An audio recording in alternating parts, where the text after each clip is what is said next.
it's a privilege to start this program here in Hong Kong, because Hong Kong is a place where many major fashion decisions being made here. Hong Kong is an important space for merchandising, for buying, and we have connections with the factories in Southeast Asia and in China. Our students in Hong Kong right now, they are in charge of making these merchandising decisions on what kind of materials they should use and how they can drive the brands to be more sustainable. The reason that we start this program is like basically every single brand now, they cannot evade it from this topic.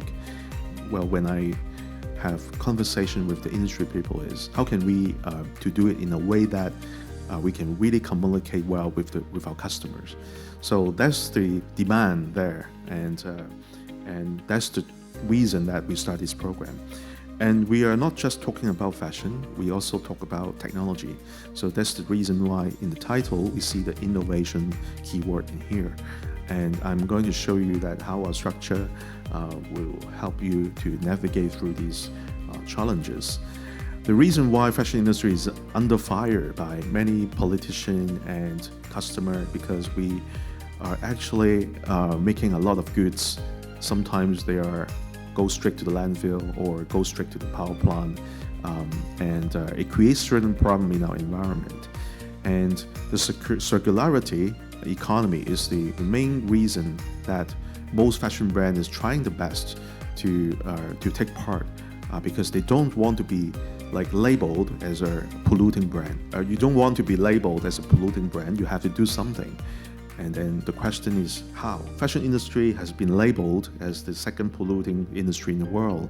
That's a big label that we don't want to bear. If we talk about sustainability and fashion, well, these two keywords actually from no matter academically, from the academic literatures or from some newspapers, you can see that the numbers has been growing substantially. That means not just the academics people talks about it, the news, the magazines, the public trades, they are all expecting more discussions on this topic. One of our recent study actually conducted by our deputy program leader, Dr. Fendi, with Uniqlo.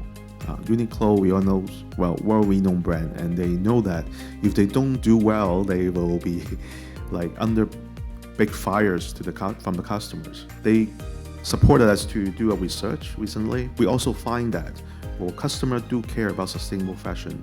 More than 80% of respondents believe that whether a product is sustainable will affect the selections on a retail apparel brand. So 80% of them. So if you are not doing anything about it, you can only target the 20% target customer. And then more than 60% of them are willing to pay a premium. So it gives us a little bit edge to go for a solution that is slightly more expensive, but it's good for the environment. And basically most fashion brands have been signed up to do better. A few years ago when there's a G7 in France, they sign off a fashion pact. They have a commitment that a few years later, they are going to clean up the supply chain. The expectation is there and the commitment has been made, and not much has been done in the past few years. They're speeding up and trying to hire more people to help them to transform the supply chain much quicker. So under these pressures, the future of fashion industry has to be transformed into more sustainable way. One way is to go for slow fashion. We go for craftsmanship. Another way is we make it circular. We make it more sustainable in terms of the material used. The big demand is there, but lack of expertise. So as the only fashion school in Hong Kong that offering structure bachelor program supported by government, we have the best facilities to support our students to go for that direction. Our objective is to develop the leaders in sustainability for fashion, textile, and innovative industries in Asia. If you are from fashion industry, that fits perfectly. But if you are like in a creative industry that will use textile to make consumer products, it fits as well. Our goal is to develop the leaders. So we are not just train you to be like a frontline person to just do some audit. We focus on the leaders because without the leaderships, it's hard to accomplish the sustainable development goal. Another objective is to transform fashion, textile, and innovative organizations using the latest technology and management tools. That's the edge of PolyU. Our professors are not just fashion design professors. We have management professors. We have technology professors who really understand the materials really well. The expected outcome from the graduates will be a very strong leadership in transforming the fashion organization towards sustainability. One of our subjects is talk about leadership in sustainable fashion business. We will invite the leaders in the industry who have been participating and actually working on sustainable process to join us as the guest lecturer, guest speaker for one of our subjects. We already arranged a few key speakers. So the previous one, it was our CEO from a sustainable packaging company, actually serving luxury brand. And the CEO came over and shared how they use innovative solutions to help luxury brands to have a better packaging towards the sustainability. A sustainable fashion designer, she has her own brand. She writes books and writes academic papers, and she has her own brand. Is getting a few reputable awards as well. We expect the graduates, by learning from these leaders and make connection with these leaders, they are able to make something out.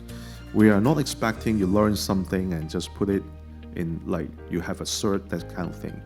We expect you to learn and actually execute it through the Capstone project to make something impactful in the world. So we have 5 compulsory subjects I'm going to introduce very soon, 2 electives and 1 compulsory capstone project.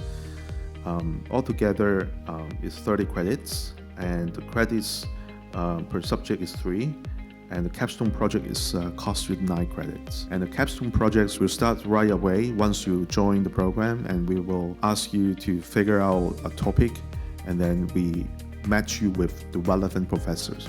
Let's say if you want to develop new materials, so we will match you with material science, textile, chemistry professors.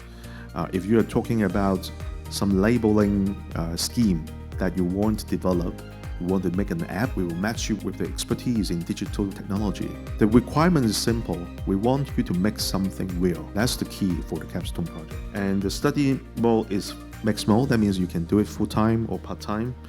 And the normal study period is 1 year or 1.5 years in part-time. You can follow the normal schedule you've completed in 2 years.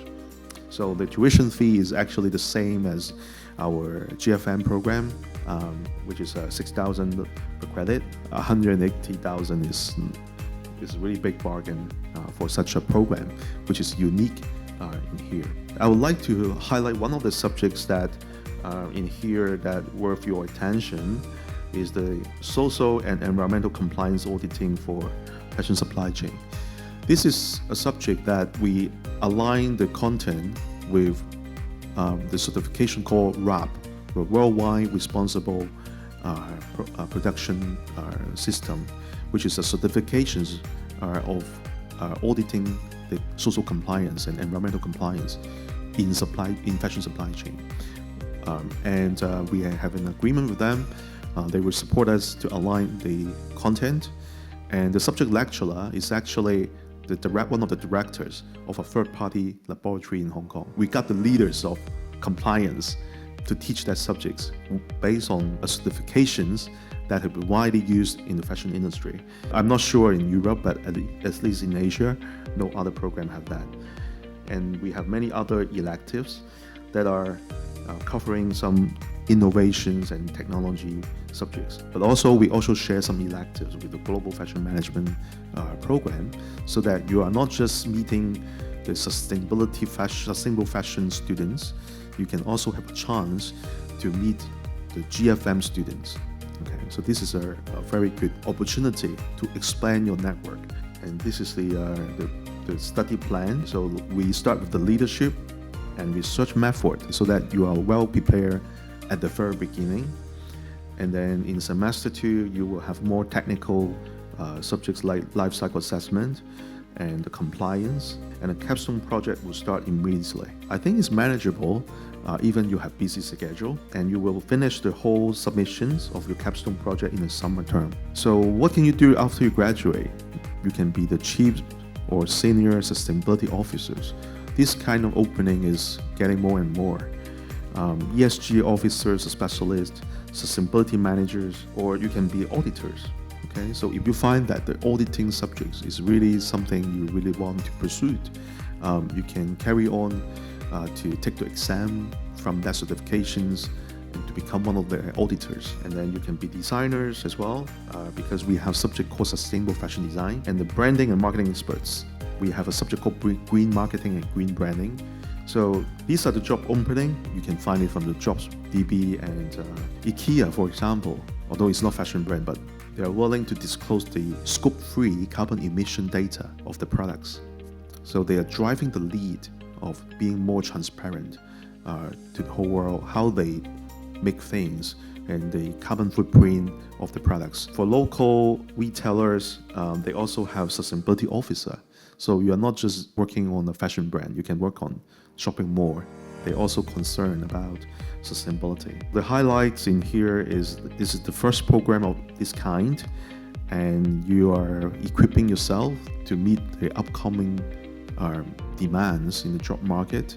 And on your own, you have your own business. It can help you to have an edge for the ESG and sustainability movement. We got a lot of NGO to support us. So the RAP is the accredited production, is the one from the USA, and the CEO came to give us a talk before COVID every year, basically. And they offer us auditor training in the past. Friend of Earth in Hong Kong, we dress very famous sustainable design education organization, WF. And for fashion companies, I listed 3 in here, but actually every single fashion brand there, like Uniqlo, they are willing to support whatever we need. Thank you so much for listening to my talk.